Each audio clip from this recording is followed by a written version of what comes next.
বাংলাদেশের দায়িত্ব নেয়ার একদিনের মাঝেই নিজের সহকারী কোচ মার্কো বনোফিলিওকে উড়িয়ে এনেছিলেন থমাস ডুলি। জামালদের প্রথম দিনের অনুশীলনেই নিজের প্রিয় সহকারী কোচকে নিয়েই মাঠে নেমেছিলেন থমাস।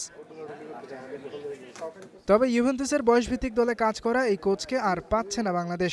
গায়ানা জাতীয় দলের হেড কোচ হিসেবে দায়িত্ব নিয়েছেন তিনি। নিজের সামাজিক যোগাযোগ মাধ্যমে এই খবর নিশ্চিত করেছেন বনোফিলিও। তার চলে যাওয়ার পর ভক্তদের মনে এখন প্রশ্ন জাগছে, তাহলে কে হচ্ছেন বাংলাদেশের সহকারী কোচ? সান মারিনোর বিপক্ষে ম্যাচের জন্য সহকারী কোচ হিসেবে দায়িত্ব পালন করেছিলেন হাসান আল মামুনও। হাভিয়ের কাবরেরার সময় দীর্ঘদিন সহকারী কোচ হিসেবে ছিলেন তিনি। বাফুফের পক্ষ থেকে জানানো হয়েছিল জাতীয় দলের সাবেক এই তারকা ফুটবলারকে কেবল সান মারিনোর ম্যাচের জন্যই দায়িত্ব দেয়া হয়েছে। তবে এখন গুঞ্জন শোনা যাচ্ছে হাসান আল মামুনকেই আবারও স্থায়ীভাবে দেয়া হতে পারে ডুলির সহকারী কোচের দায়িত্ব।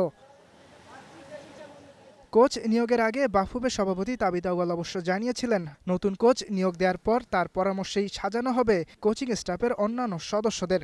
সেই হিসাব অনুযায়ী ডুলি তার পছন্দ মতো নতুন কাউকে নিয়ে আসতেও পারেন।